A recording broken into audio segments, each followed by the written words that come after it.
There's a change coming to some middle school sports rules. The State Board of Education just approved new guidelines for the upcoming school year. WFNY News 2's Jalen Gilkey breaks down new mercy rules for certain sports.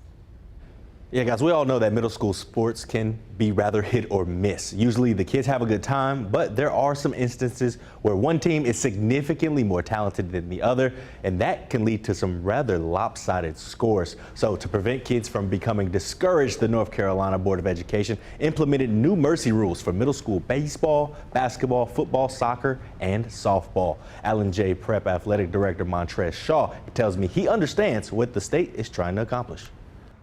I've seen both sides of it. Yes, life is not fair. There's no mercy rules in life and things like that. But when it comes to athletics, it's just a sportsmanship. We're not breaking, you know what I mean, the spirit of those athletes, because it only takes one game to kind of get somebody pounded like that, and then they just say, you know what, like, I'm giving up on athletics. Now, according to the State Board of Education, these mercy rules will only take effect if agreed upon by both coaches before the start of the game, or if the conference that both teams play in agree to use them before the season starts. I think athletics is just huge for the development of kids just in general. I've seen athletics keep kids in seats for school.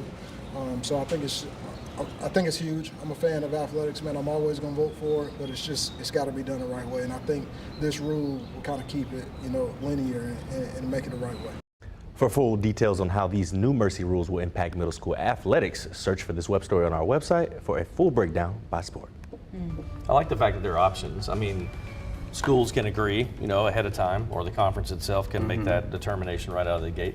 I see both sides of this, because I understand when you're getting beat 15-0 in baseball and it's the 7th inning. You know what I mean? Like, I get it. But then I also get that losing gracefully is something everybody has to learn. Yeah. And I would think it would be kind of embarrassing, like, oh, we're losing so bad they're just going to end the game early. Yeah. I mean, I could see that. I could see both sides, but I have to agree with you that I do like that it's giving the schools or the teams the option to do it or to not do it. Yes. You guys took both of my points already. I was saying, it kind of feels some type of way if you stop a game because of a mercy rule. It's already kind of emphasizing the fact that we weren't that great that day. And I think when you do play the full game, it allows certain players that might be bench warmers to actually get into the game. It teaches you how to lose gracefully. Like, there's a lot of reasons why the game should be played all the way through, I think. And I'm gonna be honest, I'm split down the middle on this one, because Me too. as a former athlete, I've been beat by a whole lot, and I've beat teams by a whole lot, and you learn from both of those moments. So,